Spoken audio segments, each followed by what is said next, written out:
गुरु तेरे असरा। आप देख रहे हैं फिफ्थ वर्सेस वर्डिक्ट। मैं डॉक्टर मोहित इंसान, परम पूजनीय संत डॉक्टर गुरमीत राम रहीम सिंह जी इंसान के अनुयायी, उनकी सोच व सच्चाई इस प्रोग्राम के माध्यम से आप सभी लोग देखते, जानते व बरतते हैं। तो आप सबका आज के इस लाइव डिस्कशन में बहुत बहुत स्वागत है जी। धन धन सतगुरु तेरे असरा। सासंग जी, एक जंग चल रही है इजराइल और ईरान में, बीच में अमेरिका इजराइल का साथी है और तकनीकी तौर पे भारत भी इजराइल का साथी है। ये जंग तो थोड़ा शायद नेटवर्क इशू है। एक जंग चल रही है इजराइल अमेरिका और ईरान में, और भारत इजराइल के साथ खड़ा है, अमेरिका के साथ खड़ा है, ईरान के खिलाफ खड़ा है। तो बहुत सारी चीजें इस जंग से सीखने को भी हैं। और ये जंग सिर्फ यूं नहीं है अभी दो देशों की या तीन देशों की आपसी जंग है, या किसी जो भी मतलब उनके अपने एजेंडा हैं। उसमें एक जो चीज इंपॉर्टेंट है वो है धर्म युद्ध। हो सकता है बहुत सारे लोग आप में से ना देख रहे हो इंटरनेट पे, या कोई गौर ना कर रहा हो इस जंग में क्या चल रहा है क्या नहीं चल रहा है, लेकिन बहुत सारी चीज इस जंग से सीखने को है। और इसलिए हमने ये कार्यक्रम रखा है स्पेशल इस चीज के लिए। कुछ चीजों पे हम चर्चा करेंगे। अयातुल्ला खामनेई ऐसा कुछ नाम है, ईरान का एक सुप्रीम लीडर है। तो खामनेई तो याद है मुझे, हमला करके ये लीडर मार दिया। और उसके बाद ये लड़ाई शुरू हो गई, और ये लड़ाई बढ़ते बढ़ते जिस स्तर पे भी चल रही है, न्यूज में जो भी आ रही है जानकारी, वो जितनी ये थोड़ा इशू है, पता नहीं नेटवर्क का क्या है आज। तो जितनी जानकारी मेरे पास है उतनी आप सभी के पास भी होगी जंग को लेके। पर हम कुछ चीजें डिस्कस करने की कोशिश करते हैं। असल में ईरान जो लड़ाई लड़ रहा है वो उसके देश की लड़ाई नहीं लड़ रहा है। ईरान लड़ाई लड़ रहा है इस्लाम के नाम पे, मतलब धर्म के नाम पे भी ये इस्लाम की, मुसलमानों की लड़ाई है। जबकि बाकी दुनिया उसमें कहे भी जी ये परमाणु हथियार बना रहा है, जो भी बनवा रहा है, लेकिन जो सेंस निकल के आ रहा है, सवाल कई जगह पे उठता है भी। अयातुल्ला खामनेई जो ये जिनकी डेथ हुई, इसके बाद बहुत सारे देशों में, इंडिया में भी इवन, लोगों ने शोक प्रदर्शन किया, भी शोक दर्शाया। आपके मन में सवाल उठना चाहिए भी कुछ तो खासियत होगी ना इस इंसान में। ऐसा तो नहीं है भी इंडिया के मुसलमानों को कोई राशन भेज रहा था या फिर पैसे फंडिंग कर रहा था। लोग वहां पे प्रदर्शन सुबह 3:30 बजे 4 बजे पोस्टर छपवा के तैयार हो गए, भी प्रदर्शन किया, लोगों ने दुख जताया, लोग रो रहे हैं।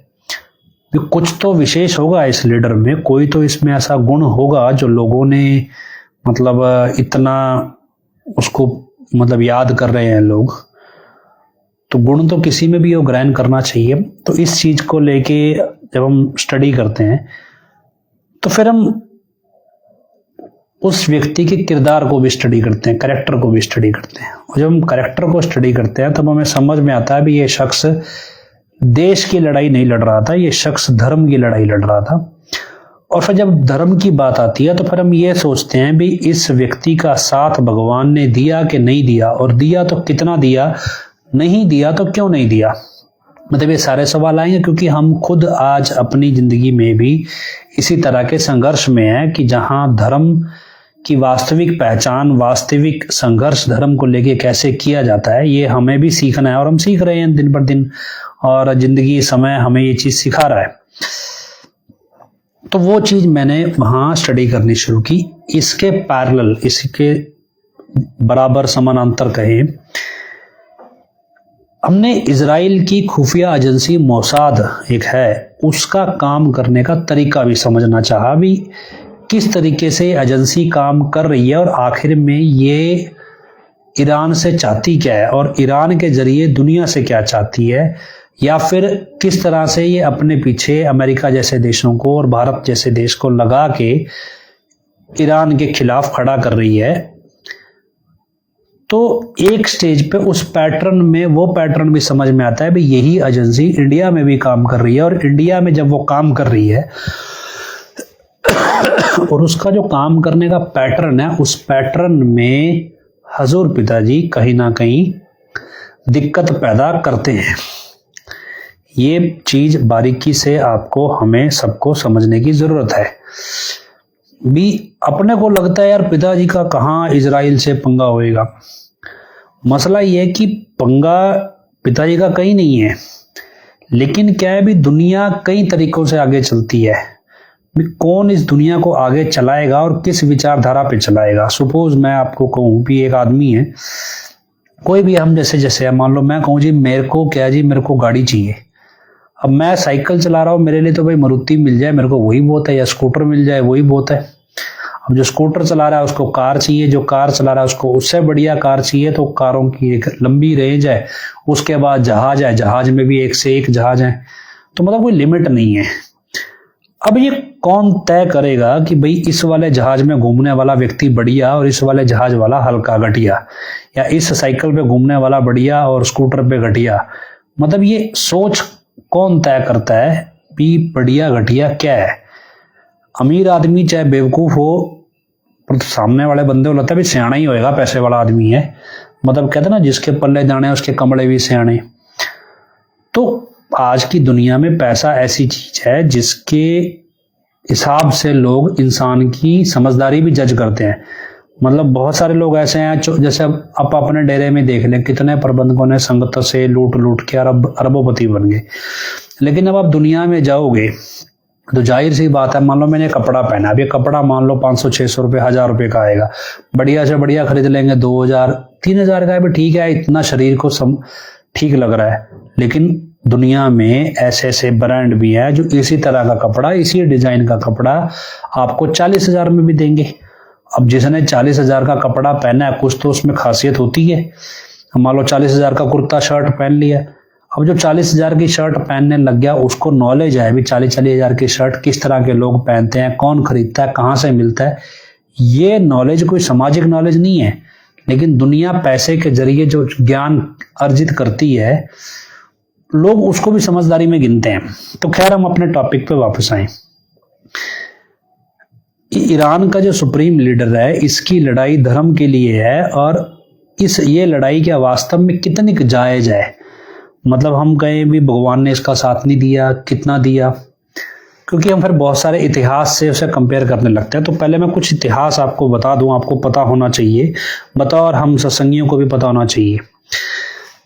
इतिहास में एक पैगंबर मोहम्मद साहब हुए हैं, मक्का मदीना का नाम सुना ही है, उन्होंने इन दोनों शहरों को आज़ाद करवाया था। तो पैगंबर मोहम्मद साहब हुए हैं, उन्होंने आगे कुरान शरीफ, जो पवित्र कुरान शरीफ है वो लिखी है, और मुसलमान धर्म का जहाँ जिक्र आएगा वहाँ उनका जिक्र अपने आप ही आ जाएगा। उनके जो पोते थे, पोते मतलब ग्रैंडसन, तो हुसैन शायद कुछ नाम था, इमाम हुसैन या अली हुसैन ऐसा कुछ नाम था, हुसैन नाम उनमें आता था। तो क्या है कि जो पैगंबर मोहम्मद साहब के बाद जो उनकी गद्दी हथियाने वाले थे या उनकी जो सोच पे लोग खड़े हुए थे, उनका नेतृत्व करने में रेस लगी हुई थी भी कौन उनको आगे लीड करेगा। जैसे डेरे में गद्दी हथियाने की रेस लगी है, ऐसी रेस लगी हुई थी। तो उस रेस में जो शख्स सबसे आगे था वो पैगंबर मोहम्मद साहब के जो असूल नियम स्थापित किए गए थे उनके उल्ट था। वो उस नियमों को मानता नहीं था, अपने हिसाब से मॉडिफाई कर रहा था। तो वहां पे जो हुसैन थे उन्होंने ये चीज स्वीकार करने से मना कर दिया। तो जो लोग थे, काफी लोग वो हुसैन जी के पक्ष में थे कि भाई इनको पैगंबर मोहम्मद साहब की शिक्षाओं का ज्यादा ज्ञान है एक तरह से। तो लोगों ने कहा भी आप हमारे पास आ जाओ, हम आपके समर्थन में खड़े होंगे। तो वो एक जगह से दूसरी जगह जा रहे थे, तो रास्ते में उनको जो दूसरा पक्ष था उसने सेना के साथ मिलकर उनको घेर लिया। तो जो क्या नाम है, जो अभी हुसैन जी थे, इनके साथ 72 लोग 72 मेंबर्स थे ये लगभग, जो आता है हिस्ट्री में। इनको लगभग 30,000 लोगों ने घेर लिया और घेरने के बाद इनको कई दिन तक भूखा प्यासा रखा गया और फिर इनकी जंग हुई इन सब के साथ, और उस जंग में इन 72 लोगों को शहीद कर दिया गया, मतलब मार दिया गया। तो वहां पे उन मरने वालों में 6 महीने का बच्चा भी था। तो अब वहां से एक चीज एस्टैब्लिश हुई कि भी जो हुसैन अली थे, जो भी थे ये, इन्होंने धर्म की रक्षा के लिए या अपने नियमों पे मजबूत रहना स्वीकार किया और उसके लिए मौत स्वीकार की, लेकिन झुकना स्वीकार नहीं किया जुल्म के सामने। तो अब एक चीज समझो भी, यहाँ जो आप मुहर्रम का त्योहार सुनते होगे भी, मुहर्रम एक त्योहार मनाया जाता है, उसमें ये जो लड़ाई हुई हुसैन की, इससे कनेक्टेड है वो त्योहार। तो ये लड़ाई जिस शहर में हुई, उसे शहर का नाम है करबला, कोई ईरान इराक का कोई आसपास का कोई शहर है वहीं का। तो ये लड़ाई वहां से हुई, मतलब ऐसे। तो इस लड़ाई में धर्म प्रमुख रखा गया और मरना स्वीकार किया गया। तो ये एक एग्जाम्पल सेट हो गई। अब ईरान के अंदर जो ये अयातुल्ला खामनेई है, ईरान और इराक की आपस में लड़ाई हुई और एक इस्लामिक रेवोल्यूशन हुआ। इस रेवोल्यूशन में जो अयातुल्ला खामनेई उस चेहरे के रूप में उभरे भी, धर्म बड़ा है, सत्ता बड़ी नहीं है। और उन्होंने इस इस्लामिक रेवोल्यूशन में पुरानी जो सरकार थी, जो धर्म के उतने पक्ष में नहीं थी, तो उसको उखाड़ फेंका और ये सत्ता बनी ईरान में अयातुल्ला खामनेई की, मतलब कह लो उसकी पावर आ गई। तो उनको फिर धीरे धीरे सुप्रीम लीडर बनाया गया। अभी वहां पे जो सुप्रीम लीडर है वो सरकार से बड़ा होता है, सरकार से भी बड़ी ताकत रखता है। तो ईरान का जो संविधान है या कानून है, वो इस दिशा में चलता है भी, धर्म के हिसाब से कानून चलता है भी। जो उन्होंने धर्म की डेफिनेशन अपने लिए बना रखी है, उसके हिसाब से कानून चलता है ईरान में। अब उसमें जो सुप्रीम है वो एक्चुअल में उस कानून का सुपरवाइजर है, एक तरह से उसको देखता है भी सही चल रहा है कि नहीं चल रहा। लेकिन दुनिया उसको एक कट्टरपंथी विचारधारा के तौर पे देखती है भी, ईरान का जो सिस्टम है ये कट्टरपंथी भी, एक ही आदमी सब कुछ चला रहा है और अगर इस आदमी के पास इतनी पावर नहीं होनी चाहिए, जबकि वो धर्म की सत्ता का एक तरह से सुपरवाइजर है। तो अब अयातुल्ला खामनेई की सोच के मुताबिक भी आदमी को लड़ते लड़ते मर जाना चाहिए, लेकिन अन्याय के सामने झुकना नहीं चाहिए। अब अमेरिका इजराइल एक तरह से झूठा दावा कर रहे थे कि सच्चा कर रहे थे भी ईरान गलत है, और अयातुल्ला खामनेई वहां पे झुके नहीं और उन्होंने मरना स्वीकार किया। और ये चीज उस घटना को दोबारा याद करा गई जो करबला की बैटल ऑफ करबला कहते हैं भी, जो अली हुसैन की जो वो लड़ाई थी, उस लड़ाई को दोबारा याद करा गई। तो लोग जो आज अफसोस मना रहे हैं वो बिल्कुल वैसे ही मना रहे हैं जैसे वो मुहर्रम के टाइम पे आपने देखा वो अपनी छाती पीटते हैं, ऐसे वो लोहे के कुछ मारते हैं अपने शरीर पे। तो ये मुहर्रम में चलता है। वो क्यों है, वो मतलब एक अपने को कष्ट क्यों दे रहे हैं, वो अब दुख जाहिर करते हैं बेसिकली। वही दुख लोगों ने अब जाहिर करना शुरू किया। तो मतलब एक तरह से ये इकट्ठा कर दिया लोगों को उसी सोच के ऊपर। अब यहां पे हमारे मन में सवाल उठता है कि अगर अयातुल्ला खामनेई धर्म के लाइन पे बिल्कुल सही थे, तो भगवान ने उनकी मदद क्यों नहीं की? क्यों इतना सब कुछ हुआ, ये सब कुछ हो रहा है? तो यहाँ पे चीजें थोड़ी डिफरेंट हो जाती हैं। तो हमारे पास कुछ रेफरेंस इतिहास आते हैं, जैसे बाबा दीप सिंह एक सिख इतिहास में होते हैं, बाबा दीप सिंह। तो बाबा दीप सिंह का जो इतिहास है, उस इतिहास में वो हरिमंदर साहिब पे अफगानियों का हमला होता है, उस हमले को रोकने निकलते हैं, हरिमंदर साहिब को बचाने निकलते हैं। और उसमें उस लड़ाई में एक जो अफगानी होता है वो उनका सिर काट देता है। लेकिन उसके बाद चमत्कार ये होता है कि वो उनका जो धड़ होता है वो एक हाथ से अपना सिर उठा लेता है और एक हाथ से तलवार उठा लेता है, और वो धड़ लड़ाई लड़ता है और वो लड़ाई जीत जाता है वो धड़। और ये एक बड़ी शहादत है सिख इतिहास में। बाबा दीप सिंह बड़ी मतलब बहुत बड़ी हस्ती के रूप में जाने जाते हैं। अगर आप मतलब एक दोनों को बराबर रख के समझने की कोशिश करो, असल में क्या है कि धर्म की लड़ाई में इंसान की व्यक्तिगत हस्ती मायने नहीं रखती। जब उसकी लड़ाई अपनी तरकीब से ज्यादा ईश्वर पे भरोसा करके होती है, मतलब अगर बाबा दीप सिंह की लड़ाई को जब आप समझोगे तो उन्होंने जो लड़ाई लड़ी वो ईश्वर पे भरोसा किया भी मैं सिर्फ ईश्वर के दरबार की, ईश्वर का प्रतीक, दरबार जो ईश्वर के नाम का प्रतीक है भी उसकी रक्षा करने के लिए निकला हूं। मौत उन्होंने भी स्वीकार की, लेकिन ईश्वर ने उस मौत से बाबा दीप सिंह की हस्ती बहुत ऊंची कर दी। धर्म की लड़ाई में ये चीज समझने की जरूरत है भी आपकी अपनी हस्ती उसमें नहीं होनी चाहिए। ईरान की लड़ाई में सत्ता साथ में जुड़ी है, ईरान की लड़ाई में सत्ता की अपनी पहचान साथ में जुड़ी है। शायद हम यहाँ ये समझ सकते हैं भी ये लड़ाई काफी हद तक हम धर्म के नाम पे समझ सकते हैं, लेकिन धर्म की लड़ाई में सिर्फ और सिर्फ हस्ती भगवान की होती है, किसी धार्मिक पहचान की नहीं होती, किसी संप्रदाय की नहीं होती। लेकिन यहाँ पे अलग है। लेकिन क्योंकि जो लोग संप्रदाय से जुड़े हैं वो इससे प्रेरणा लेते हैं। अयातुल्लाह खामनेई ने जो किया वो प्रेरणादायक है, लेकिन धर्म युद्ध में बाबा दीप सिंह की प्रेरणा उससे ज्यादा है, मतलब वो आपको एक एड ऑन हो जाती है उसमें। तो आपको ये चीज समझने की जरूरत है। दूसरा क्या है कि इस लड़ाई में एक प्राइमरी स्कूल क्या था, लड़कियों का प्राइमरी स्कूल, उसके ऊपर मिसाइल मारी गई और लगभग 250 लड़कियां मर गई और बाकी जख्मी हैं, जो हो सकता है किसी और की भी डेथ हो जाए आने वाले टाइम में खबर आए। तो आज उनका अंतिम संस्कार किया गया। अजीब है कि बहुत से लोग खुशी मना रहे हैं इस चीज की। सोचो जब गुरु गोविंद सिंह के साहिबजादे शहीद किए गए थे तो जिन लोगों ने खुशी मनाई होगी उनके प्रति हमारी सोच कैसी होगी। मसला यह है वो किसके बच्चे थे, वो अलग चीज। एक छोटे से छोटे बच्चों को इस तरह से शहीद करना, जिनको यही ना पता हो भी लड़ाई जंग होती क्या है। और इसी तरह वो छोटे छोटी बच्चियां जिनको मार दिया गया बम मिसाइल गिर के, उनको क्या पता अभी जंग क्या है, उन्होंने कोई दुनिया देखी ही नहीं। और जो शख्स उन्हें मार रहा है वो शख्स धर्म के आधार पे जीने लायक नहीं है, मतलब उसको जीने का कोई अधिकार नहीं है। ठीक इसीलिए गुरु गोविंद सिंह ने कहा था अभी जो जिसने हुक्म सुनाया था ना उन बच्चों को छिनवाने का, भी इसको हमारे हवाले करो।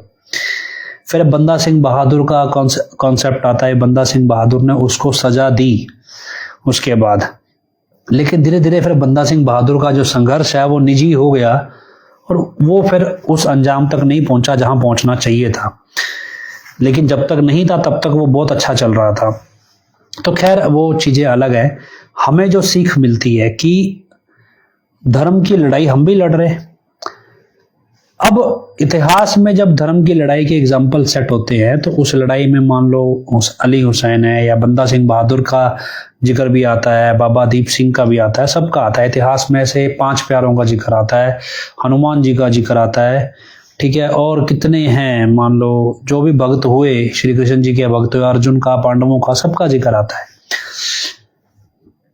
जब ये सारे जिक्र आते हैं तो इतिहास इस रूप में पढ़ा जाता है कि भाई इस बंदे ने क्या किया, इसने क्या किया, इसने क्या किया, लेकिन धर्म का इतिहास ईश्वर के दृष्टिकोण से नहीं पढ़ा जाता। शायद इसलिए हजूर पिताई ने इस बार कहा भी इस बार आप बंदा नहीं लगाना जी बीच में, इस बार किसी अर्जुन को नहीं लगाना, किसी बंदा सिंह बहादुर को नहीं लगाना, किसी हनुमान को नहीं लगाना।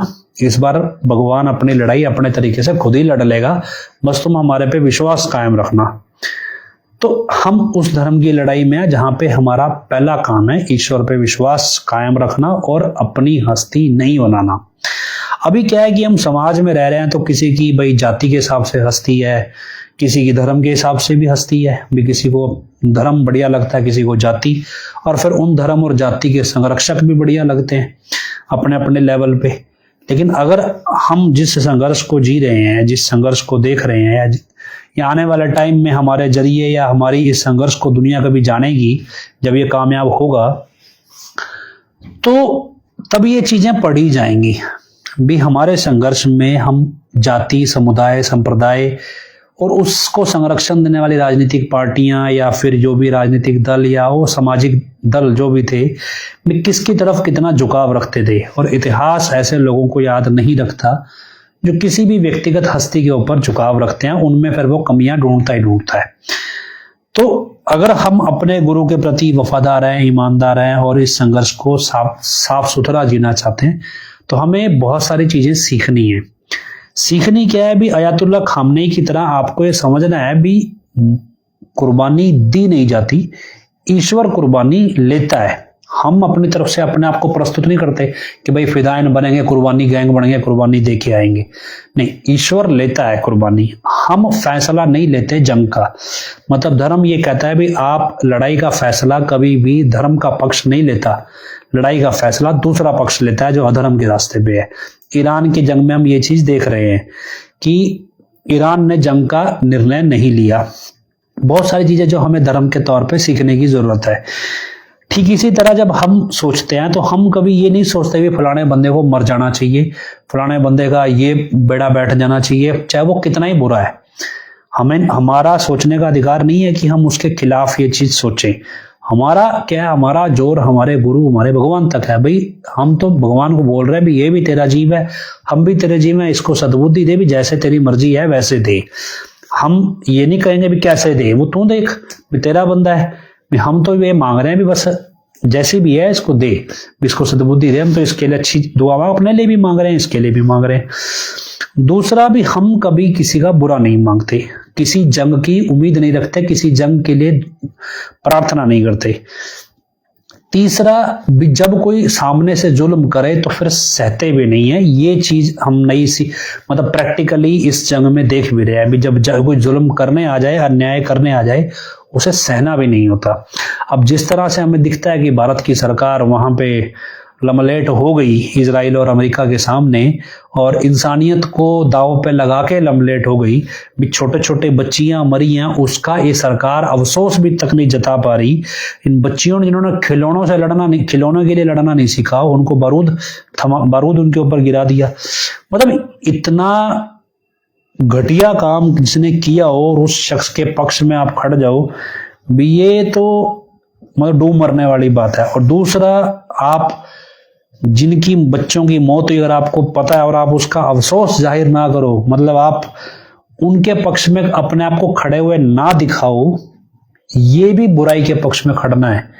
ये चीज आप याद रखना भी, बुराई देखते हुए, जानते हुए कि ये बुराई हो रही है, उसका विरोध ना करो, आप अपने आप को नेकी के पक्ष में खड़े ना दिखाओ। हमें नहीं पता ईरान की लड़ाई अमेरिका से, इजराइल से किस रूप में है, लेकिन एक प्राइमरी स्कूल की बच्चियों को बम घेर के मारना किसी भी मायने में जायज नहीं है। यही चीज गजा में भी हुई, यही चीज ईरान में भी हुई है। तो अगर हम उन बच्चियों की मौत के मतलब उसका दुख जाहिर नहीं कर रहे हैं, उसको गलत नहीं कहेंगे, तो जिन लोगों ने उन साहिबजादों की शहादत का समर्थन किया, हम भी कुछ उसी कैटेगरी में आ जाएंगे।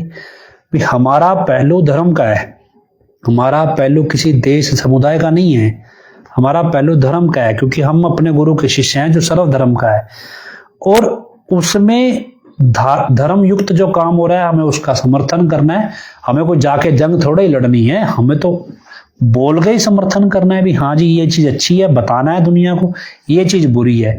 उन बच्चों को बम से मारना बुरा था और ये बुरा काम किसी ने किया, हम उसके साथ नहीं खड़े हैं। हम ईश्वर से दुआ करते हैं भी अच्छे के पक्ष में फैसला हो, अच्छाई जीते, बुराई हारे, इतना ही कर सकते हैं।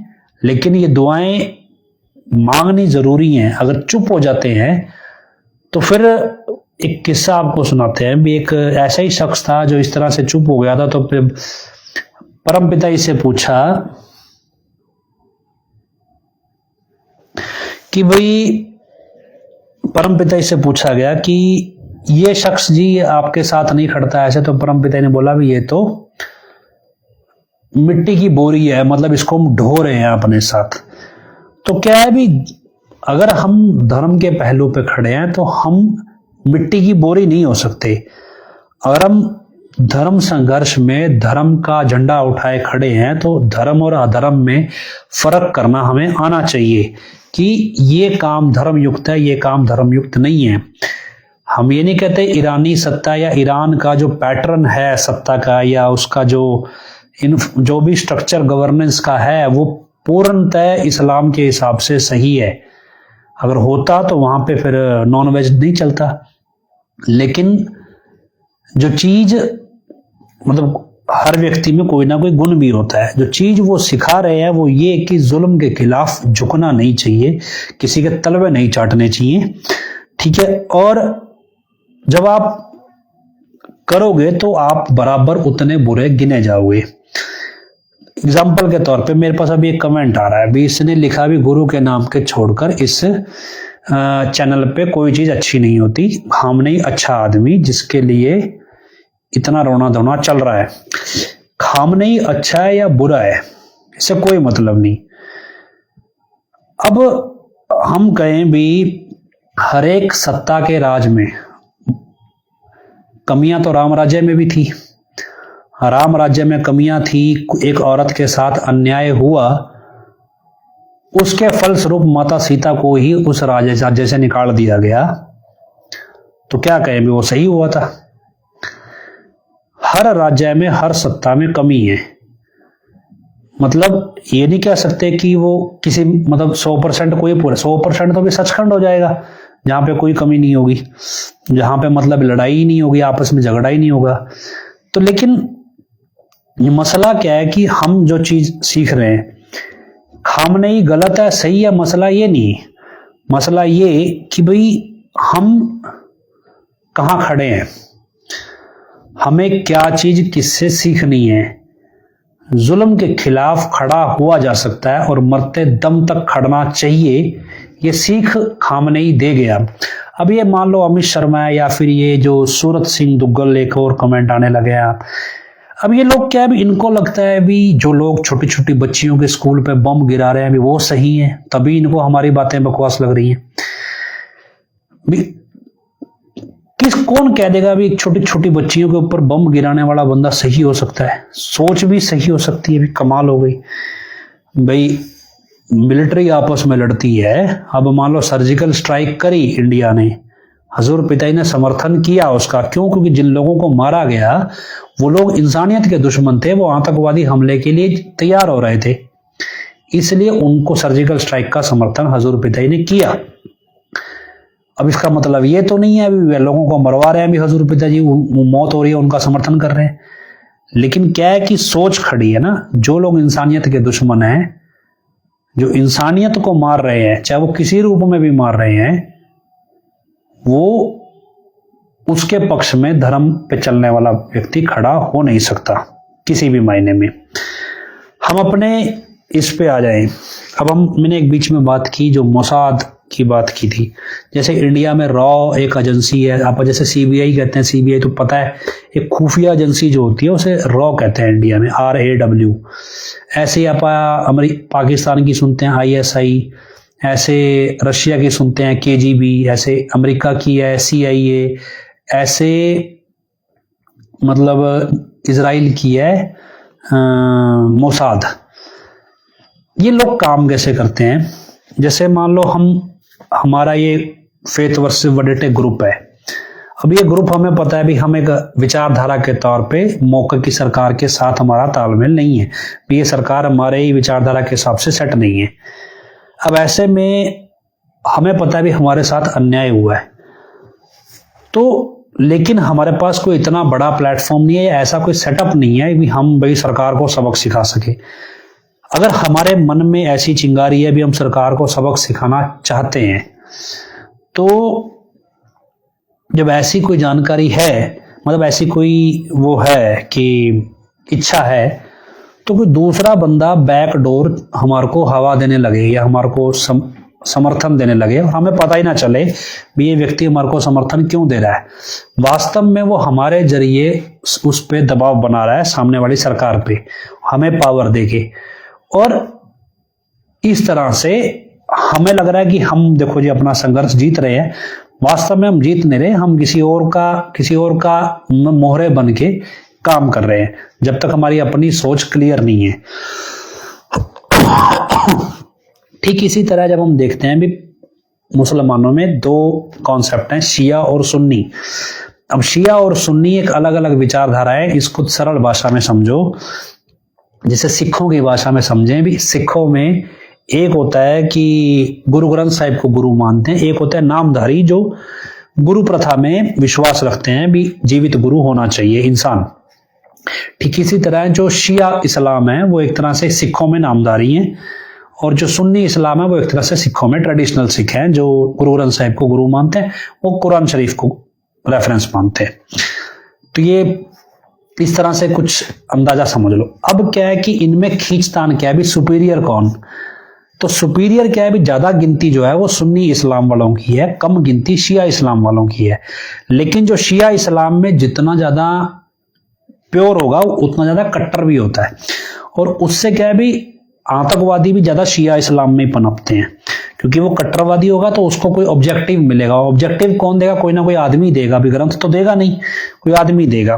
तो कट्टरवाद भी ज्यादा शिया इस्लाम में उठता है, और उसमें संघर्ष आपको असल संघर्ष भी शिया इस्लाम में मिलेंगे, और आतंकवाद के दायरे में भी शिया इस्लाम के लोग ज्यादा दिखेंगे। दोनों चीजें बराबर दिखेंगी, अच्छा भी बुरा भी। सुन्नी क्या है, वो बैलेंस सा है, उसमें वो अपने इंटरेस्ट ज्यादा देखते हैं, उनको सिर्फ इतना भी एक रेफरेंस के तौर पे आस्था टेकनी है तो एक जगह होनी चाहिए। यही चीज मैं आपको अगर उसमें दिखाऊं, इंडिया के आजादी के संदर्भ में जब आओ तो सतगुरु राम सिंह का नाम चलता है मतलब नामधारियों में। तो कूका आंदोलन अगर आप पढ़ोगे ना कभी, कूका मूवमेंट आंदोलन पढ़ोगे, तो वो आंदोलन नामधारियों का चलाया हुआ था और बहुत खतरनाक आंदोलन था। तो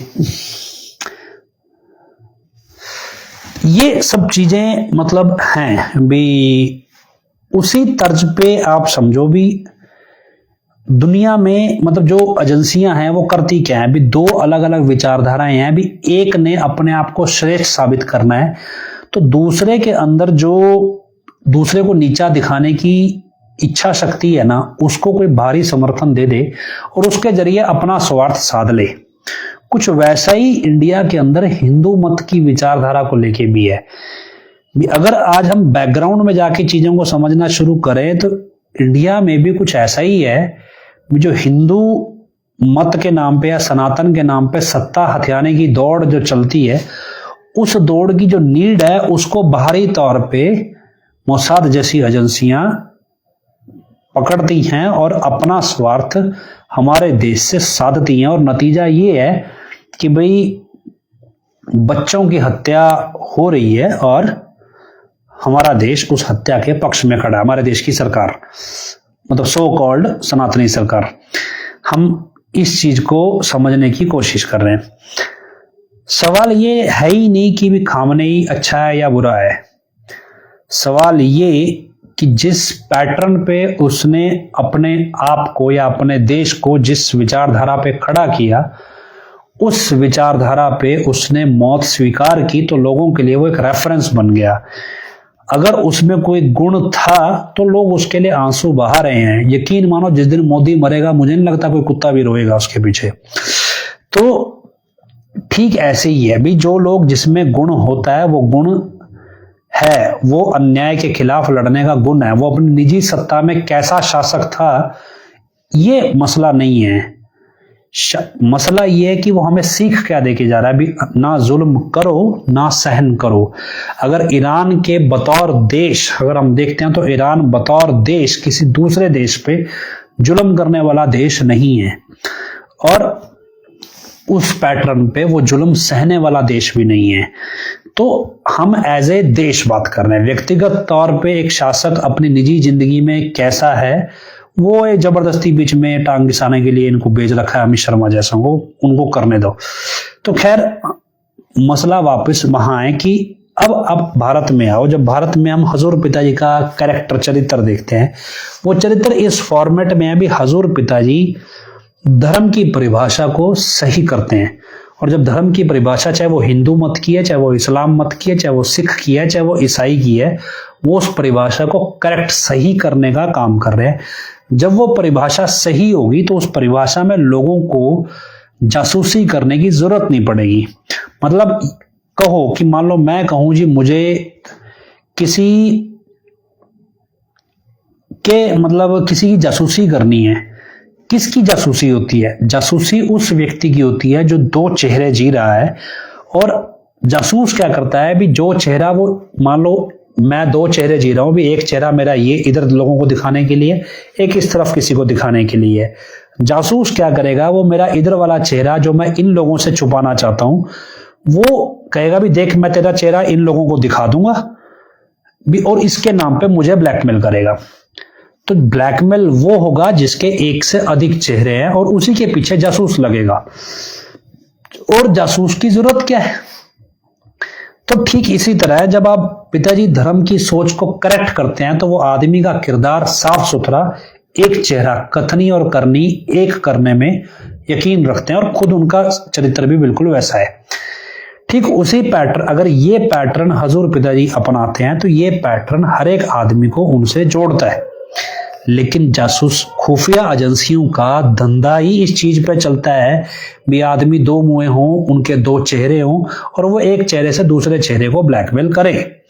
और अगर कोई शख्स उनका इस ब्लैकमेलिंग का धंधा बंद करेगा तो फिर वो जो धंधा जो बंद करेगा उसके खिलाफ क्यों नहीं एजेंसियां होंगी? कोई भी एजेंसी हो। मैं आपको अपना प्रैक्टिकल एग्जांपल बताता हूं, ये छोड़ो।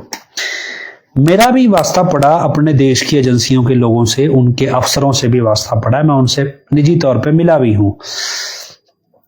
तो उन्होंने भी एक स्टेज पे मेरे को ये बात बोली, कहते भी क्या पड़ा डेरे में, क्या रखा है भी, तुम इतना दिमाग लगाते हो समाज को पढ़ने में, देश को पढ़ने में, सब कुछ पढ़ रहे हो, समझ भी रहे हो, फिर डेरे में ऐसा क्या रखा है भी, तुम हमारे साथ क्यों नहीं आ जाते? तुम भारत सरकार के लिए काम करो, तुम देश के लिए ऐसे काम करो।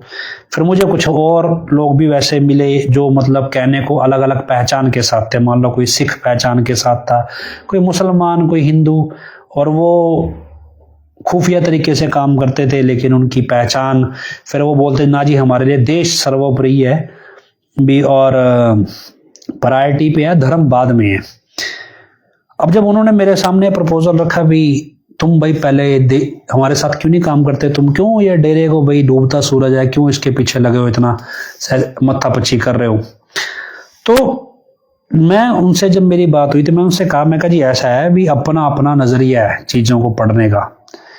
मेरे हिसाब से लॉन्ग टर्म में आपकी सोच लंबी चलने वाली नहीं है और डेरा की जो विचारधारा है उसमें बहुत पोटेंशियल है।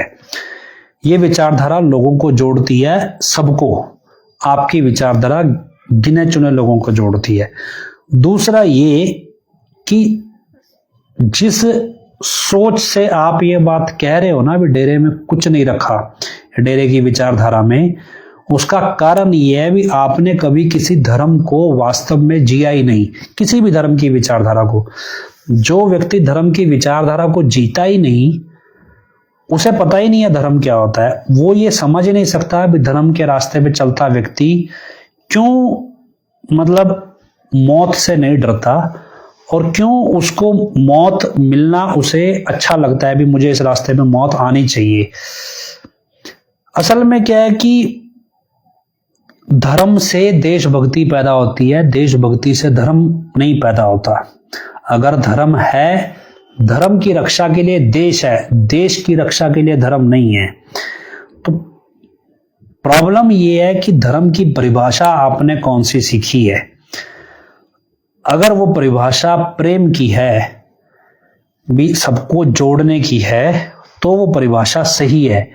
वो सिलेक्टिव लोगों को जोड़ने की है तो वो परिभाषा सही नहीं है। जैसे अभी यहाँ पे अमित शर्मा है, भी परिभाषा सिलेक्टिव लोगों को जोड़ने की नहीं है, सबको जोड़ने की है। अगर कहे जी मैं तो भाई, अब ये मान लो कहे भी नहीं जी हम तो हिंदू हैं और सनातन श्रेष्ठ है, भी ये हम किस बिहाफ पे दावा कर रहे हैं? क्या हमने इस्लाम, बौद्ध, जैन, ईसाई, सिख सबको बराबर स्टडी किया है? जब हम सबको बराबर पूरी तरह स्टडी करें, उनकी जिंदगी को जिए, फिर तो हम ये कहने लायक बने भी सनातन श्रेष्ठ है। हमें सर्वधर्म है, सब सारे धर्म श्रेष्ठ है। जिस भी व्यक्ति ने धर्म बनाया वो ईश्वर का भेजा हुआ अवतार ही था। तो अगर श्री मतलब आप बताओ भी कलयुग से पहले कौन सा धर्म था? कलयुग से पहले धर्म कर्म से जुड़ा था, कलयुग में हस्ती से जुड़ गया। लेकिन उस हस्ती के पीछे एक इतिहास है और उस इतिहास के पीछे संघर्ष है और उस संघर्ष में इंसानों का बलिदान है। किसके लिए? सच के लिए, इंसानियत के लिए, अपनी हस्ती के लिए। जहां जहां भी बलिदान हुआ उसको इतिहास भुला गया। जहां बलिदान सच्चाई इंसानियत के लिए हुआ उसको इतिहास ने याद रखा। अब ये चीज हम किसी में 10% है, किसी में 20 है, तो जिसमें 10 है उससे सीख रहे हैं। ये सीख हमें भारत की सरकार मौके की सिखा रही है। जो सीख हमें अयातुल्ला खामनेई दे रहा है, क्या वो सीख मोदी से मिल रही है या संघ से मिल रही है या कांग्रेस से मिल रही है? नहीं मिल रही। क्यों? क्योंकि उनकी कोई विचारधारा ही नहीं है, उनका धर्म को लेके कोई स्टैंड ही नहीं है। भी स्टैंड, हमें अपना स्टैंड समझना है। भी हम धर्म को इस रूप में परोसते हैं कि धर्म सबको जोड़ता है। हम इस रूप में नहीं परोसते कि वो सिर्फ और सिर्फ डेरे को जोड़ता है या डेरे के प्रेमियों को जोड़ता है। हमें एक जंग है जो प्रैक्टिकली चल रही है, जिसमें एक लीडर मारा जाता है और उस लीडर के पक्ष में लोग रो रहे हैं क्योंकि उसने कुछ लोगों को ये जज्बा दिया कि भी आपको अन्याय सहना नहीं है, अन्याय के विरुद्ध लड़ते आपको मरना स्वीकार करना है। तो ये चीज आपको समझ आ रही है, समझनी है, और यही हम चर्चा कर रहे हैं। अब क्या है कि जब हम फेथ वर्सेस वर्डिक्ट एक टीम का के तौर पे बात करते हैं तो उसमें हमें ये चीज सीखनी है कि भी हम अपनी सोच में ना तो ये कहें भैया मतलब नेतन्याहू को मर जाना चाहिए या ट्रंप को मर जाना चाहिए या फिर मतलब इसको मर जाना चाहिए या इसको जिंदा रहना चाहिए, ईरान को जीत जाना चाहिए, इजराइल को हार जाना चाहिए। हमारा इसमें कोई मसला नहीं। हमारी प्रार्थना क्या होगी? भाई सबको सद्बुद्धि दो, भी कोई इंसानियत का दुश्मन ना बने, सबको सबक मिले, सब सीखें, अपनी गलतियां स्वीकारें, अपने अपने रास्ते अच्छे काम करें। हम तो ये मांगेंगे, हमारी अरदास ही यही है। वो यूपी वाले की अरदास तो हम बोलते नहीं है, हम तो यही बोलते हैं भी जिसको सद्बुद्धि देनी है भी अपनी मर्जी से दे, जैसी देनी है वैसी दे, तेरी मर्जी है। भगवान को हम उस दिशा में हैं। लेकिन जब आप कहो जी नहीं जी हम तो हिंदू हैं और ये देखो मुसलमानों ने तो इतने जुल्म ढाए हैं, भाई हाँ मैं तो पिताजी कह गए ना हिंदू बुरा ना मुसलमान बुरा, बुरा तो वो जो बुराई पे उतर आए। तो बुराई पे हिंदू कम उतरते हैं, बुराई पे हिंदू बहुत सारे उतरते हैं। कितने नहीं उतरते? मोदी कम है, संघ कम है, सारे उतरे हुए हैं लगभग। कौन नहीं उतरता? हम खुद कौन सा 100% साफ सुथरे हैं? हम में भी बहुत सारी कमियां हैं। तो बुराई पे कौन नहीं है? तो इंसान बुरा है, अपनी बुराई के साथ धर्म को क्यों बीच में घसीट रहे? लेकिन क्या है कि अब हम इस कैटेगरी में भी नहीं है कि हम नेतन्याहू की बुराइयां बताते फिरें। हम किस कैटेगरी में भी नहीं है भी हम खामनेई की बुराइयां बताते फिरें। हम उस कैटेगरी में जहां पे हमें किससे क्या अच्छी चीज सीखनी है। वो श्लोक सुनाया करते हैं हजूर पिताजी कबीर साहब का, भक्त ऐसा चाहिए जैसे सूप सुभाए, सार सार को चुन ले थोथा दे उड़ाए। जो हमें चाहिए हम वो ले रहे हैं। अब निजी तौर पे भाई साहब 4 बंदों ने कहानी सुना दी, हमने कौन सा खामनेई को किसी बंदे को मारते देखा है? लेकिन हाँ हमने इजराइल के राष्ट्रपति को बम बरसाते देखा है बच्चों के स्कूल के ऊपर। दोनों में फर्क है ना। तो जो हमने आंखों से देखा है तो हम कहेंगे भी भगवान ये जो बच्चों को मार रहा है भी इसको सद्बुद्धि दे, इसको रोक, कैसे मर्जी रोक, इतना अन्याय कर रहा है। लेकिन क्या है भी 4 कहानियां हमने सुनी सुनाई नहीं ना बोल रहे। जो सुनी सुनाई है अभी ना जी खामने ने तो जी 80,000 90,000 लाख बंदा मार दिया है, तो अमेरिका भी बोल रहा है। पर अब आधे बंदे अमेरिका के साथ खड़े नहीं, उसके खुद के 75% बंदे अमेरिका के राष्ट्रपति के विरोध में खड़े हैं। फिर 25% बंदे सच बोल रहे हैं कि 75% सच बोल रहे हैं। तो खैर ये लंबी बहस है। मसला इस सारा है कि हम बतौर फेथ वर्सेस वर्डिक्ट के सदस्य हैं, हमें ये चीज समझनी है कि जिस घटनाक्रम का शिकार हम हुए हैं 25 अगस्त 2017 को, ये सिर्फ मौके की सरकार तक सीमित नहीं है। ये इसके पीछे उस एजेंडा पे भी है जो दुनिया को अपने इशारों पे ब्लैकमेल करके चलाना चाहते हैं, और हमारी सरकार ब्लैकमेल होके चल भी रही है कि भाई हमें दिख भी रहा है कि वो इंसानियत की दुश्मन जो बने हुए हैं उनके समर्थन में खड़ी है और इंसानियत के खिलाफ होने वाले कामों को मतलब चुपचाप देख रही है होते हुए। और ये बतौर देश वो नागरिकों के लिए एक बड़ा खतरा पैदा कर रही है, क्योंकि हमारा देश जो है वो एक तरफ से मुसलमान देशों से घिरा हुआ है और एक तरफ से चाइना जैसे देश से घिरा है, जो खुले तौर पे हमारे दुश्मन है। और ऐसे में अगर हम इस्लामिक विचारधारा को बेस बना के इस्लामिक विचारधारा के खिलाफ अंतर्राष्ट्रीय स्तर पे खड़े हो जाएंगे तो बतौर नागरिक हमारे लिए हमारी सरकार कब्र खोद रही है हमारी। और ये एक राष्ट्रीय नेशनल लेवल पे भी हमें चीजें समझने की जरूरत है कि भाई हम गलत के खिलाफ कह सकते हैं भी ये गलत कर रहे हैं, ये गलत हुआ है, और ये इसलिए कि उस गलत के साथ हम ईश्वर से प्रार्थना भी कर सकते हैं कि भगवान लोगों को सद्बुद्धि दो। और ये हमारा कर्तव्य भी है, हमारी ड्यूटी भी है और हमारा धर्म भी है। और अगर नहीं कर रहे तो हम अधर्म के साथ जैसे हमारी सरकार खड़ी है वैसे हम भी खड़े दिखाई देते हैं। तो इसलिए हम अपनी तरफ से जो चलो इस लाइव के जरिए ही हम आखिरी में जब अरदास बोलेंगे तो हम ये अरदास शामिल करेंगे कि भाई गलत जो भी हो रहा है भी वो नहीं होना चाहिए। ये घटनाक्रम जो भी है इसको आप क्लोजली मॉनिटर करो, देखो, बहुत कुछ ये आपको सिखा के जाएगा भी कैसे लोग अपने स्वार्थ के लिए देशों तक को आपस में लड़ा देते हैं, अपने निजी स्वार्थ के लिए कितने ही लोगों को मरवा देते हैं, अपने निजी स्वार्थ के लिए सबका अधिकार छीन लेते हैं, लेकिन स्वार्थ फिर भी उनका पूरा नहीं होता। तो अभी क्या है कि एक जिस भाई ने लिखा, अभी लंबा कमेंट है पूरा नहीं पढ़ते, लेकिन पहला ही वर्ड है न्यू वर्ल्ड ऑर्डर। देखो वर्ल्ड ऑर्डर का मतलब ही यही है, ऑर्डर यही है ना भी आपको दुनिया किस दिशा में जाएगी, कैसे चलेगी, ये कौन तय करेगा अभी कैसे चलेगी। क्या ये इजराइल तय करेगा? अभी उसका एक एजेंट है एप्स्टीन नाम का जो दलाली करेगा बच्चों के जरिए, भी छोटी छोटी बच्चियों के साथ जरिए वो देह व्यापार करेगा और फिर हमारे देश की सरकार के बंदे उससे दोस्ती रखेंगे और उसके बाद वो हमारे देश की सरकार को ब्लैकमेल करेगा और उसके बाद वो तय करेगा कि हमें कौन से धर्मगुरु की शरण में जाना है, किसकी सुननी है किसकी नहीं सुननी है। तो ये सारी चीजें क्या हमारा देश या हमारा समाज इस हिसाब से चलेगा?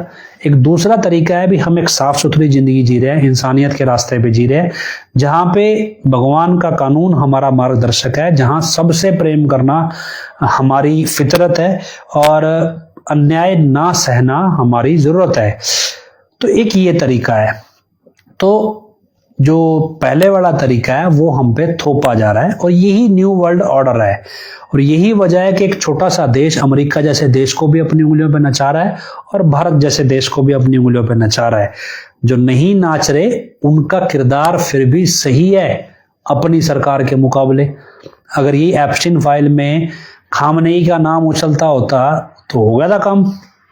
मोदी का उछलता है ना, मोदी के मंत्रियों का उछलता है, खामनेई के मंत्रियों का नहीं ना उछलता, तो कम से कम इस मामले में तो वो अच्छा ही है।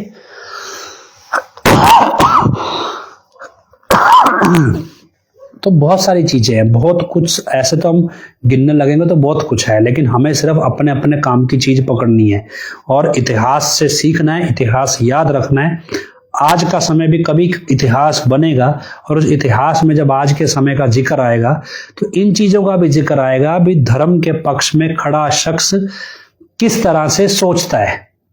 धर्म के शख्स में खड़ा पक्ष, जो धर्म के पक्ष में जो खड़ा शख्स कोई भी होगा, क्या वो सबको बराबर तोलता है? क्या वो सबको मतलब एकजुट होने की दिशा में देखता है, सबसे प्रेम रखता है, या किसी एक संप्रदाय जाति के हिसाब से नफरत करने लगता है? क्या वो नेकी का गुण बुरे लोगों में भी पड़ता है? पिताजी ने बोला था बुरे से बुरे आदमी में नेकी का गुण होता है। तो क्या वो नेकी का गुण बुरे लोगों में भी पड़ता है और उस गुण को ग्रहण करता है? क्योंकि अगर गुण नहीं है तो फिर इतनी जनता क्यों पागल है उसके पीछे? कोई तो गुण है ना उसमें, तो तभी वो जनता उसके लिए मरने को तैयार है। रावण में भी कहा गया ना, रामचंद्र जी ने लक्ष्मण को बोला था रावण से सीख ले। क्यों? क्योंकि रावण में कोई तो गुण होगा ना जो उसका इतना बड़ा परिवार उसके पीछे मर गया।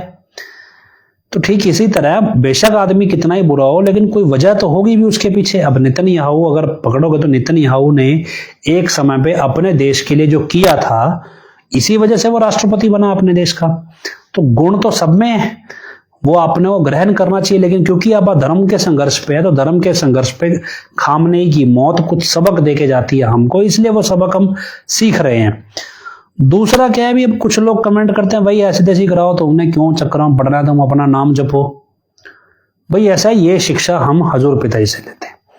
नाम कितना जपना चाहिए, कैसे जपना चाहिए, ये शिक्षा हम किसी और से लेते ही नहीं है, चाहे वो कोई हो।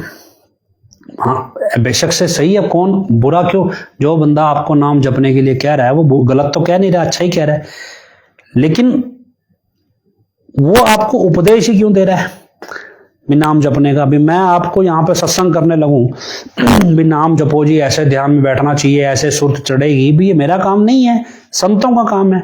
हमारा काम है मौजूदा सिचुएशन में अपनी समस्या का हल ढूंढना और अपने गुरु के प्रति अपना कर्तव्य जो बनता है उसको निभाना है। उपदेश देने वाला काम हमारा नहीं है। जो सीखना है वो हम सीख रहे हैं, जो नहीं सीखना भी वो हमें छोड़ना है, बुराई हमें छोड़नी है। तो प्रॉब्लम क्या है भी, आप उपदेश देने बैठ जाते हो कि भाई आप क्या चक्कर पड़े, आप अपना गुरु गुरु करो। भाई तू यहाँ ऐसी तैसी कराने आया, तू अपना गुरु गुरु कर ले। जब तू गुरु गुरु कर रहा होगा तो तेरे को जो मिलना वो मिल जाए, तेरे को नहीं मिला फिर तू क्या गारंटी दे रहा है भी हमारे को मिल जाएगा गुरु गुरु करने से। भी तू यहाँ ऐसी तैसी कराने आया हमारे को ये बात बताने के लिए। लेकिन क्या है कि खुद को तो देखता नहीं बंदा, वो तो पीछे से पैसे दे के बिठाया होता है कमेंट करने के लिए। पर मसला यही है भी, हम एक संघर्ष के दौर में हैं जहां पे हमें ये सीखना है भी बुरा जो है उसे छोड़ते चलो, अच्छा जो है उसे अपनाते चलो। अच्छा गुण जो है उसे सीखो भी, कैसे इस गुण को निभाया जाता है। ये नहीं है भी 10 दिन के लिए वो गुण पाल लो, उस गुण को निभाया भी जाता है। और इसके अलावा एक चीज और समझ लेना भी, हमारी लड़ाई अपनी हस्ती कायम करने की नहीं है। क्योंकि अगर जब आप कुर्बानी वाला रास्ता जो ये शिया इस्लाम में है, इसमें जो एक कमी हमें महसूस होती है कि कुर्बानी वाला जो रास्ता आप वो दिखाते हैं, वो क्या है कि तब जब आपकी अपनी हस्ती है भी, आप जंग का निर्णय ले लेते हो तो भी आपको कुर्बानी देनी है। मतलब आप एक कॉन्सेप्ट है भी, आपकी अचीवमेंट है। प्रॉब्लम यह है कि वो कुर्बानी के मायने क्या हैं। कुर्बानी किसी सत्ता को बचाने के लिए नहीं होती, कुर्बानी किसी समुदाय को बचाने के लिए नहीं होती। कुर्बानी सिर्फ और सिर्फ इंसानियत के लिए होती है, इंसानियत की रक्षा के लिए होती है। और वो उस व्यक्ति की कुर्बानी होती है जो सबसे प्रेम करता है, जो किसी एक समुदाय से प्रेम नहीं करता। भाई गनैया का किस्सा सुनते हैं ना हम, सबसे प्रेम करने वाला शख्स, उसको भक्त की कैटेगरी में रखा जाता है। तो अब क्योंकि पिताजी ने ये वचन कर दिए भी हम कुर्बानी लेंगे ही नहीं, तो इसलिए हमारा कॉन्सेप्ट कुर्बानी वाला है ही नहीं। सीधी सी भाषा में, जब हमारा कॉन्सेप्ट कुर्बानी वाला है ही नहीं तो हमारा कॉन्सेप्ट कहाँ खड़ा है? हमारा कॉन्सेप्ट यहाँ खड़ा है भी हमने अपनी हस्ती बनानी नहीं है, हमने सिर्फ और सिर्फ गुरु के प्रति अपना विश्वास मजबूत रखना है और उसकी सोच के साथ खड़े रहना है भी हम सबसे प्रेम करने वाले हैं, सबका भला मांगने वाले हैं और सबके लिए सद्बुद्धि मांगने वाले हैं, किसी का बुरा नहीं मांगते। अब ऐसे में मान लो एडम ब्लॉक जहां यहाँ पे कंट्राडिक्ट जहां हमसे करता है, वो क्या है कि वो क्या बोल रहा है कि नहीं जी, जिन्होंने मान लो हमारे को उल्ट बोला वो उनको सुना रहे हैं, सबक सिखाएंगे जी, देखो जी ऐसे है वैसे है। हमें क्यों जताना है? लोग हमारी अच्छाई देख के खुश हो रहे हैं, हमारे साथ जुड़ रहे हैं, अच्छी बात है। हमें दूसरे को नीचा क्यों दिखाना है? तो मसला यही है कि हमें चीज सीखनी है। रही बात ये शिया इस्लाम की, कहते भी शिया इस्लाम का प्रचार शुरू कर दिया। देखो शिया इस्लाम को मैंने पढ़ा है, नामधारी को भी मैंने पढ़ा है, ट्रेडिशनल सिखिज्म को भी मैंने पढ़ा है, पवित्र कुरान शरीफ भी मैंने पढ़ी है। मैं शिया इस्लाम के लोगों से भी दोस्ती रखता हूँ, सुन्नी इस्लाम के लोगों से भी दोस्ती रखता हूँ, और ये एक दो नहीं है, अच्छे खासे लोगों से मेरी दोस्ती है। सिखों से भी मेरी बहुत अच्छी खासी, जो निहंग सिख हैं उनके जत्थों से भी हमारी दोस्ती है, और ट्रेडिशनल सिख जो नामधारी सिख हैं उनसे भी दोस्ती है।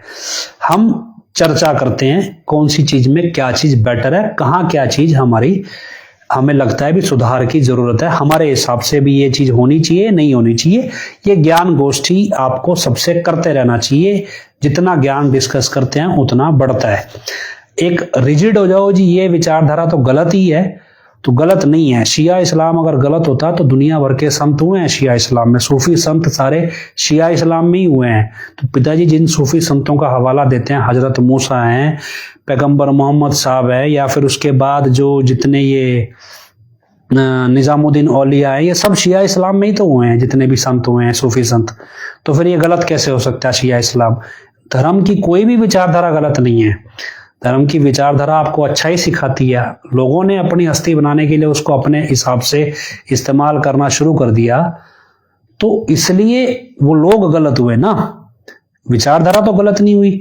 अब कोई शिया इस्लाम के नाम पे बंदे काट रहा है तो भी वो आदमी गलत है। शिया इस्लाम ने तो बंदे काटना नहीं सिखाया।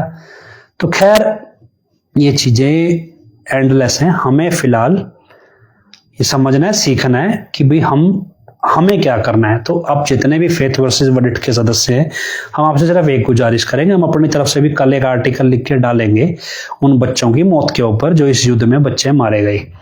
दूसरा, हम धर्म का पहलू भी अपने हिसाब से लिख के डालेंगे कि हमारे लिए धर्म की प्रेरणा किस रूप में, किससे क्या लेनी बनती है। तीसरा कि हम इंसानियत के पक्ष में हैं, वो इंसानियत किसी भी समुदाय में हो, किसी भी देश में हो, किसी भी नेता में हो, लेकिन इंसानियत इंसानियत है। आपको एक छोटा सा उदाहरण देता हूं आखिर में। डबवाड़ी में जो कथित तौर पे सिख भेषधारी सिख थे, उन्होंने क्या किया, भी सत्संगियों की दुकानें जलानी शुरू कर दी। भी दुकानें जलाई, घर जलाए। तो वहां पे क्या सरकारी अमला होता है, तो सरकारी अमले में एक फायर ब्रिगेड आई। तो फायर ब्रिगेड में एक ऑपरेटर था उसका, तो वो आग बुझा रहा था। उसकी ड्यूटी, जो आग लगाने वाले लगा रहे हैं, उसकी ड्यूटी आग बुझाने पे सरकारी तौर पे है, वो आग बुझा रहा था। जब वो आग बुझा रहा था तो उसके सामने कुछ लोग जो थे भेषधारी सिख, वो आग लगा रहे थे।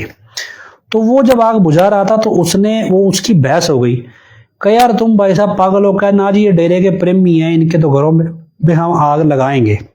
आग लगाने वाले शख्स ये बात बोल रहे थे। तो उसने बहस में ये बात बोल दी कि भाई प्रेमी है तो क्या हुआ, है तो इंसान ना, इस आग में जलेगा तो इंसान भी। तुम इसका मतलब इंसानियत को मार रहे हो, तुम्हारे अंदर बिल्कुल भी इंसानियत नहीं है। भी इंसानियत के भी बंदे तो इंसान ही है ना, इनके भी बाल बच्चे हैं। अब जो ये बहस थी उसकी उन लोगों के साथ, ये बहस किसी पत्रकार ने कैमरे पे रिकॉर्ड कर ली। सन 2008 की बात है। तो ये बहस जो थी ये कैमरे पे रिकॉर्ड कर ली, और ये बहस किसी न्यूज चैनल पे चल पड़ी कि भाई छोटी सी क्लिप थी, किसी न्यूज चैनल ने चला दी। वो शख्स प्रेमी नहीं था, वो शख्स मतलब अपनी ड्यूटी दे रहा था। उसको लग रहा है यार तुम आग लगा रहे हो, मैं बुझा रहा हूं, भी तुम लगाई क्यों रहे हो यार, इंसानियत नाम की चीज है कि नहीं है, तुम बंदे हैं अंदर, बंदे थोड़ी मारने, भी इंसान है वो भी। अब इसमें सिर्फ उसकी अंदरूनी सोच है ये, और ये उसने अपनी ड्यूटी निभाई। आपको पता है उस शख्स को हजूर पिताई ने स्पेशल बुलाया, और ना सिर्फ बुलाया, उसे ये खुले तौर पे कहा कि भाई तुझे जो मांगना मांग ले, तेरे को हम वही बख्श देंगे, कि जो मर्जी मांग ले, तेरे जो दिल में आए मांग ले, भी हम तेरे को वो बख्श देंगे। अब उस व्यक्ति को तो नहीं पता था भी सामने जो शख्स बैठा मुझे ऑफर कर रहा है वो दो जहान का मालिक है, लेकिन हजूर पिताई ने उसको सीधे तौर पे कहा भी जो मांगना मांग ले, तेरे को बख्श देंगे। अब उसने कहा जी वो अब सीधा साधा आदमी था, उसको समझ नहीं आया भी इसके मायने क्या हैं, चालाक तो था नहीं, और संत को भी पता होता है भी चालाक व्यक्ति को वैसे ऑफर देते भी नहीं, भोले भाले को ही देते हैं। उन्हें कहा जी बस ठीक है जी, मैं तो अपना से जो मेरा धर्म था, ड्यूटी थी, मैंने निभाई, मैं कोई ऐसे भी ठीक है जी, आपने कह दिया आपका बड़प्पन है। इतना कहने के बावजूद भी मतलब उसने मना कर दिया एक तरह से, फिर भी हजूर पिताई ने एक शॉल उसे दी, और वो शॉल कोई ऐसा नहीं कि 2-3 हजार की शॉल थी, मतलब पश्मीना शॉल उसे दांत में दी, जो लगभग 70-80 हजार से शुरू होती है। पश्मीना शॉल उसे दांत में दी। उसके बाद हजूर पिताई ने अपनी घड़ी उसे दांत में दी। वो शख्स आज भी प्रेमी नहीं है, नाम नहीं लिया उसने आज भी, लेकिन इंसानियत की जो कदर है, जो इंसानियत की कदर जो पाई होती है, वो किसी भी शख्स में हो सकती है। जहां इंसानियत है उसकी कदर, जहां हैवानियत है, राक्षसीपन है, उसका विरोध, ये दोनों चीजें जरूरी हैं। जब जब गलत होता है तब भी हजूर पिताजी ने बोला था ना, बोलते हैं पिताजी भी गलत हुआ, ये पापी लोग हैं, ये गलत कर रहे हैं, बोलते हैं। ठीक यही चीज हमें रखनी है। तो खैर हम उम्मीद करते हैं, प्रार्थना करते हैं सच्चाई जल्दी सामने आए। इस उम्मीद के साथ हजूर पिता के चरणों नारा लगाते हैं, धन धन सतगुरु तेरा ही आसरा। हम प्रार्थना करते हैं हम तमाम बहन भाइयों के लिए जो इंसानियत की राह पे शहीद हो गए, जो अपने गुरु से अपना प्रेम कोड निभा गए। मालिक उनको अपनी गोद में और ऊंचा स्थान प्रदान करे। इस प्रार्थना के साथ हजूर पिता के चरणों में नारा लगाते हैं, धन धन सतगुरु तेरा ही आसरा। हम मतलब बतौर जितने भी साथ संगत है, जो भी हमें सुन रहे हैं, जो भी मतलब चल रहा है, जंग चल रही है, जो भी लोग अन्याय अत्याचार जिसके ऊपर भी हो रहा है, अभी जो लोग मर रहे हैं वो जरूरी नहीं है वो जंग के हिस्सेदार हो। तो जो भी ये शख्स, जो भी अशांति समाज में है, उसको लेके हजूर पिताजी ने अरदास बनाई हुई है, तो हम वो अरदास बोलते हैं, धन धन सतगुरु तेरा ही आसरा। अमन शांति रहे, भाईचारा रहे, सब आपस में प्रेम से रहें, जितनी भी बुराइयां हैं, ठगी बेईमानी है, सब खत्म हो जाए। धन धन सतगुरु तेरा ही आसरा। और आखिरी में अरदास बोलते हैं, धन धन सतगुरु तेरे आसरा। हे मालिक तुझे लाज है, अब बहुत हो गया, तो दया में रहमत कर। तेरे प्यार मोहब्बत की राह में हमें कोई दुख तकलीफ ना आए, तो ऐसी रहमत बख्श व सबको सुमति दे। किस तरह से देनी है यह तू सब जानता है, जिसको जैसे देनी है वैसी दे, वो तेरी मर्जी। धन धन सतगुरु तेरा ही आसरा।